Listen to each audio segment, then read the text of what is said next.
Surah 17. Bani Israel, Children of Israel.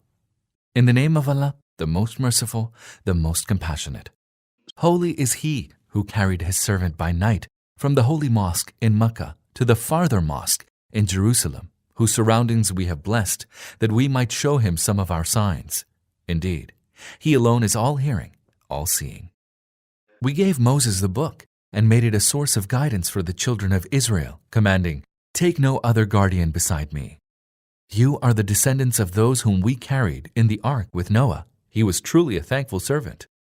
Then we clearly declare to the children of Israel in the book, "Twice you will make mischief in the land and will commit transgression."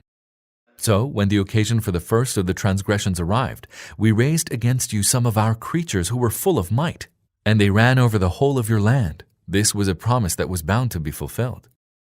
Then we granted you an upper hand against them, and strengthened you with wealth and children, and multiplied your numbers.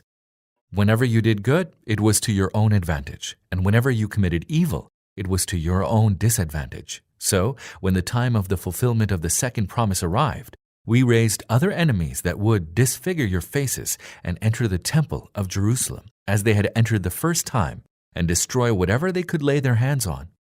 Your Lord may well show mercy to you, but if you revert to your evil behavior, we shall revert to chastising you. We have made hell a prison for those who are thankless of Allah's bounties. Verily, this Quran guides to the way that is straightmost, to those who believe in it and do righteous works. It gives the good news that a great reward awaits them, and warns those who do not believe in the hereafter that we have prepared for them a grievous chastisement. Man prays for evil in the manner he ought to pray for good. Man is ever hasty. We have made night and day as two signs. We made the sign of the night devoid of light, and made the sign of the day radiant, that you may seek the bounty of your Lord and know the computation of years and numbers. Thus we have expounded everything in detail to keep everything distinct from the other. We have fastened every man's omen to his neck. On the day of resurrection, we shall produce for him his scroll in the shape of a wide open book, saying, "Read your scroll.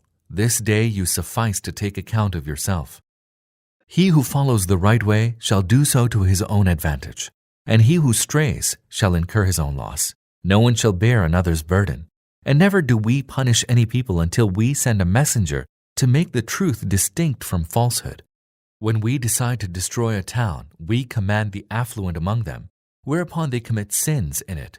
Then the decree of chastisement becomes due against them, and thereafter we destroy that town utterly. Many a generation has been destroyed by our command since Noah's time. Your Lord is well aware and fully observant of the sins of His servants. If anyone desires immediate benefits, we hasten to grant whatever benefits we will in the present life to whomsoever we please, but thereafter we decree for him hell, wherein he shall burn, condemned and rejected. But he who desires the hereafter and strives for it in the manner he should, and is a true believer, his striving will come to fruition. To all of these, as well as those, we shall provide the wherewithal of this life in the present world by dint of your Lord's bounty, and from none shall the bounty of your Lord be withheld. See how we have exalted some above others in this world, and in the life to come they will have higher ranks and greater degrees of excellence over others. Do not set up any other God with Allah, lest you are rendered humiliated and helpless. Your Lord has decreed, 1. Do not worship any but Him. 2. Be good to your parents, and should both or any of them attain old age with you, do not say to them even "Fie," neither chide them, but speak to them with respect. And be humble and tender to them, and say, "Lord, show mercy to them, as they nurtured me when I was small." Your Lord is best aware of what is in your hearts. If you are righteous, He will indeed forgive those who relent and revert to serving Allah. 3. Give to the near of kin his due, and also to the needy and the wayfarer. 4. Do not squander your wealth wastefully. For those who squander wastefully are Satan's brothers, and Satan is ever ungrateful to his Lord. 5.